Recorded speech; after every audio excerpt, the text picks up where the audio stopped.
know Shaletta makes you laugh, but did you know Shaletta Brundage can also make you think and boost your business? Media personality, activist, and comedian Shaletta Brundage founded Shaletta Makes Me Laugh to celebrate and share the best of Black culture. It's a podcasting platform. You can download 10 weekly podcasts hosted by African-American subject experts at ShalettaMakesMeLaugh.com or wherever you find your favorite podcasts. ShalettaMakesMeLaugh.com is also a production house, creating broadcast quality commercial content. And Shaletta and her team of storytellers create powerful promotional campaigns to get businesses the brand awareness they're looking for. Some of Minnesota's top businesses trust Shaletta, and you can too. Get out the word about your events and products and get in front of communities of color with ShalettaMakesMeLaugh.com. She's got the power to help your business.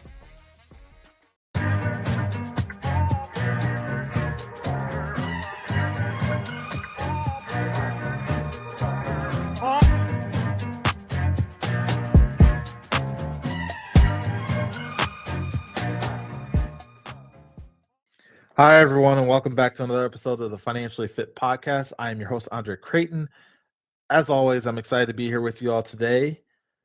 You don't have a money problem. You have a decision problem. And that's our topic today. But first, I'd like to thank those that continue to listen to our podcast, and hopefully you're getting something out of this that's helping drive your business forward. And thank you for continuing to share this out with your network and those that might benefit from the things that we talk about here on this podcast. Our numbers are increasing every single week, and I'm super excited and honored that you continue to share this with your networks. For those that are new, welcome. This is a podcast where it's a marathon, not a sprint. If you're looking for a silver bullet to fix all of your issues or problems within your business, this is likely not the place for you.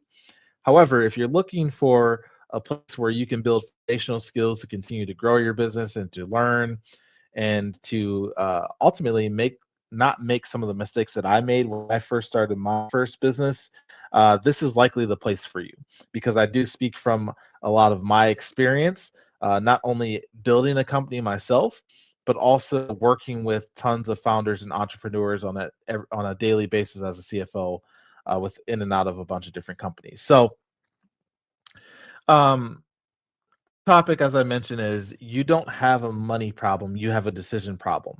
And the reason why that is an important topic, because most people say they have a money problem, or they might say, I don't have enough cash, or there's not enough margin, or there's not enough runway.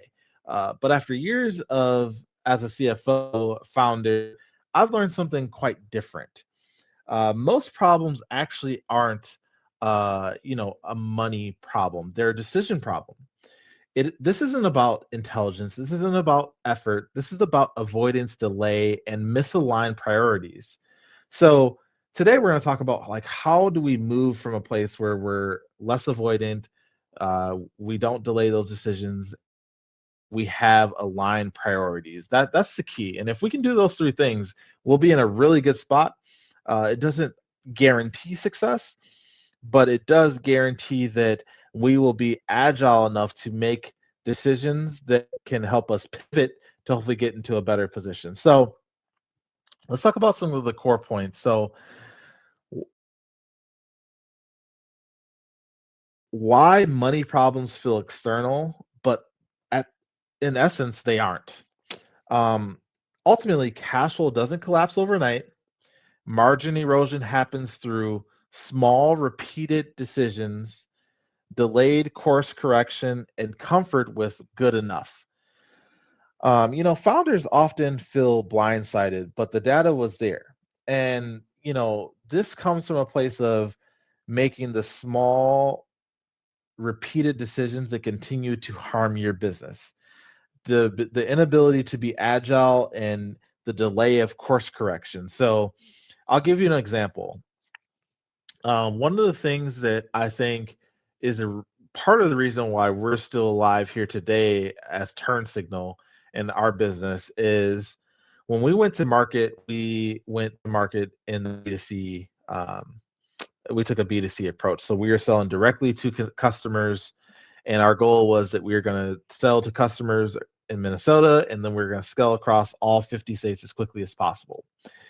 And what we learned after, we had a pretty good launch here in Minnesota because we had physical presence here. We had a lot of connections. People were aware of what we were doing. And then we decided, hey, we're actually going to go to Georgia next. And to be frank with you, it was a complete fail. And part of that was because people in Minnesota don't live the same way that people in Atlanta, Georgia live, or other parts of Georgia. The same bolded true when we moved into California and Texas and so on and so forth, right? So we made the decision a couple months into the B2C that we are going to still do B2C. And as we figured out how to do that really well, we were going to also open up to B2B, where we were selling to businesses, where we were selling more volume, right? Because at the end of the day, we knew that if we continued this B2C approach that was very marketing heavy, we were going to spend a ton of money on marketing and not get the return on our investment with B2C customers purchasing the platform or the app.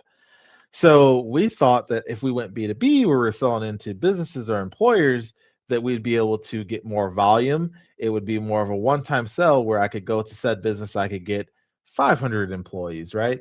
Versus I'm going to market and I'm spending tons of money into marketing and hoping that it lands with 1,000 plus consumers across these various markets.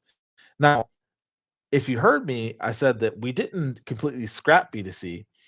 We just pivoted and moved to a more ability to increase cash flow quicker while we continue to hone in on our marketing strategy to be able to sell into actual B2C customers across these geographies and understanding like how in those geographies those customers work. So I'll give you another example. Many of you know Target. Target is a large corporation. Its headquarters here right in Minnesota. They have a national presence. And Target has done very well for a very long time. And Target, forget the year, but back a while ago, they decided, you know what, we're going to move into Canada and we're going to try to sell into the Canadian market, right? And it was what they failed to realize was while they had brand recognition here in the US, it didn't necessarily mean they had brand recognition in Canada, but also they didn't understand necessarily how people lived in Canada. Target thrives on a system where maybe I'm going to go to Target to buy groceries, but while I'm getting my groceries, maybe I'm going to stop over the electronic section. I'm going to bring home a 55-inch TV as well. Or maybe I'm going to stop because I got my toddler with me. I'm going to go to the kids section. I'm going to go and bring home a couple of Tony toys for my toddler to listen to. That's where Target thrives. They thrive in the ability of people show up for one thing, but they leave with that one thing plus various other things, right? And what they failed to understand was that there's a lot of people in Canada that don't drive. So imagine that you go to Target and you live in Canada and you go there to get groceries. Well, it'd be kind of hard to bring a 55-inch TV on the bus. Possible, but I would say that unless you're Inspector Gadget, it's really hard to carry a bag full of groceries, a few bags full of groceries, and also a 55-inch TV. Or maybe you rode your bike to the store, right? And now you went to get groceries. Well, it's kind of hard to carry out that TV as well, right? So fundamentally, they didn't understand that people just live differently. So if I were the person and I was working at Target, and I'm sure they have a lot of smart people there that kind of pressure test this before they went into market, I would have looked at a market like New York, a market where people don't really have cars in New York. They're walking a lot. They're taking the tram. They are taking cabs, right? How do they what are their purchasing decisions when it because that would have been more like what they would have saw in Canada. Now, at the end of the day, there was many other variables that came to play into this, like I said, around brand recognition, some of those things. But the core of this is we have to be willing to be agile, and we have to be willing to pivot when necessary. And our inability to do that becomes a decision problem that, and the byproduct of that is a money product problem, but it isn't that the money problem caused our decisions, our poor decisions, right? It's the inverse. So I'm gonna challenge you this. Your bank account reflects your decisions before it reflects your circumstances. So if you look at your bank account today, whether business or personal, that shows every single decision that you make on a daily basis. And those decisions reflect your circumstances for the most part. Now, there's lots of nuances to that, right? Obviously, you need to be able to have money in your bank account to have your decisions reflected in your bank account, but neither here or there. So, there are really three decisions that people avoid. And the first decision is what to stop. So, businesses fail more from what they keep doing versus what they never tried. So, this is what we call pressure testing. So if I keep doing someone once said that doing the same thing over and over is insanity, right? Um, that's the same thing in business. If we do the same thing over and over, expecting different results, that's insanity. So we want to try things. I mean, that's the reason why we take investor dollars, right? Is to try and pressure test our assumptions. Decision number two is what actually matters. So there's too many priorities. So if there's too many priorities, that equals no priorities. We want to have two to three, five at most, like really sound priorities that are driving the way that we do business. Decision number three, who is really responsible? So founders hide behind complexity instead of ownership. So what I mean by that is founders may be very, oftentimes they're very visionary. They have tons of ideas, and that creates complexity and nuance. But what that complexity and nuance creates is a lack of ownership, right? So we need to be able to take ownership. We need to be able to provide clarity across our teams, and everyone should know exactly what they're responsible for, including the founder. And that is how uh, we avoid making poor decisions within our business. So let's talk a little bit about why smart people still make bad money decisions. So oftentimes there's emotional attachment to sunk costs. So maybe there's something that we've always paid for and we do it because it's emotional to us, right? That could even be, hey, we're sponsoring this event because it means a ton to me, and I have emotional attachment for it. But is it right for the business, right? Is it right for the business today? It doesn't mean that we can't ever do that again, but is it right for our business today? Confusing motion with progress. So there's a difference between motion and momentum. Motion is just doing things because we want to do things, and that doesn't equate to progress. Momentum is doing the right things with the right priorities, and when you do the right things with the right priorities, that results in progress. Now, if you notice, I talk about progress, not perfection, because we never want to let progress get in, or perfection get in front of progress. Sorry. So it's important for us to understand that we want to be progressing, but it doesn't have to be perfect. Another one is optimism bias. So next month will be better. Okay, that's great. Next month should be better. But why will it be better? What are the core things that we're doing differently, or the core things that we've done well that we're going to continue to do that will make next month better? We need to get away from these blanket statements that, yeah, we'll just do it next month, it'll be better. Okay, but what are the decisions that we're making today that are going to make it better? Hope is not a financial strategy. Yes, we want to have hope. We want to be hopeful that our business will perform. We want to be hopeful that our customers will continue to purchase from us. We want to be hopeful that our customer service team will treat our customers with the utmost respect and be able to reply and provide the impeccable customer service. But at the end of the day, hope is not a financial strategy. So um, I want to talk to you about what I look for first through my CFO lens. Not revenue, not valuation, not growth stories. I look for decision velocity. I look for a willingness to confront reality. I look for clarity of trade offs. So when I'm making decisions, I want to put all the decisions on the table. And I want to say, what is a decision that makes sense short term? What's the decision that makes sense long term? And I always pride myself on not saying no, but pressure testing the how. And if I pressure test the how and I still can't arrive to a way that it makes sense for the business, then the answer becomes no. I don't have to say no because we never got to the how of how this could work.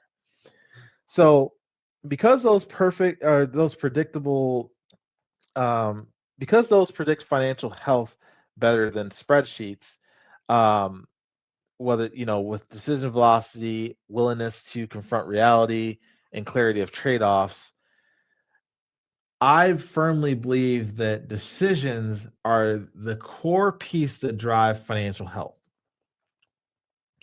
So, how to rebuild trust with your numbers. So, weekly decision check-ins. So, not just reporting, ask what decisions did we avoid last week? What decisions are we delaying right now? Um, at the end of the day, if we can answer those two core questions, money improves when honesty improves.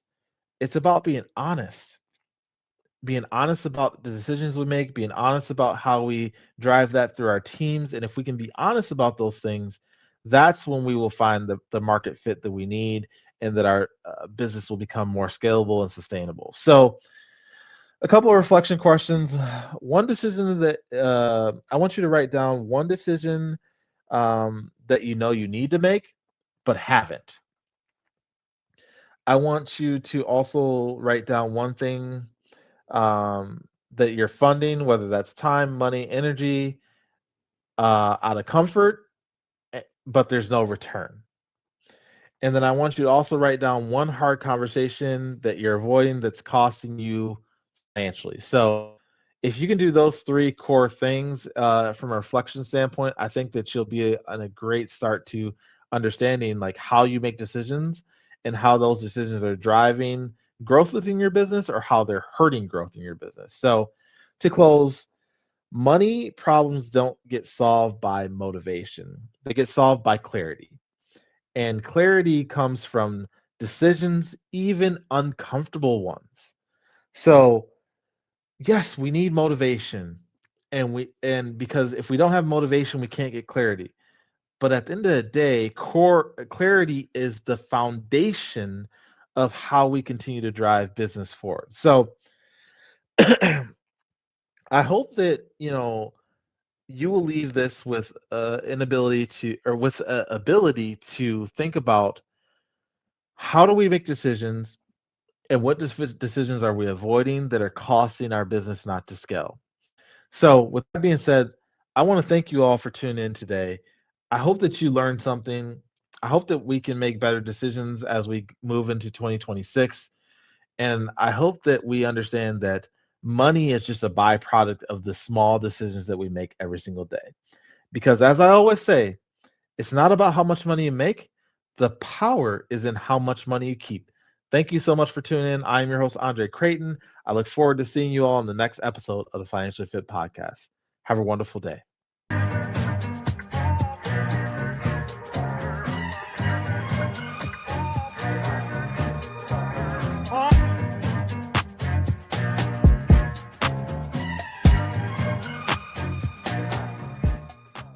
You've been putting it off and time is running out. You've got just a few weeks left to apply for the Minnesota Promise Act grants. The state has more than 60 million with an M, dollars to help small businesses in greater Minnesota and parts of Minneapolis and St. Paul. Now, hurry up and go to mnpromiseact.org to fill out the application. And listen, if you need help getting it completed, don't trip. They've got trained pros who can guide you through it.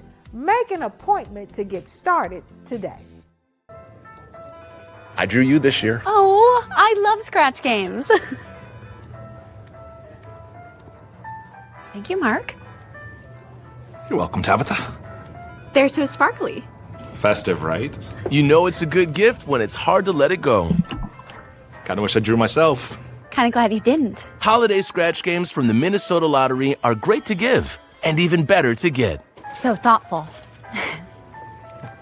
I know. Hey, it's your girl Shaletta. Are you over there running low on your insulin supply and worried how you're going to pay for it? Minnesota's Insulin Safety Net programs got you covered. If you have less than a 7-day supply of insulin, you can get a 30-day refill for just $35 at any Minnesota pharmacy. Go to mninsulin.org today, print out the application, complete the form, and just take it in to your pharmacy. Go to mninsulin.org.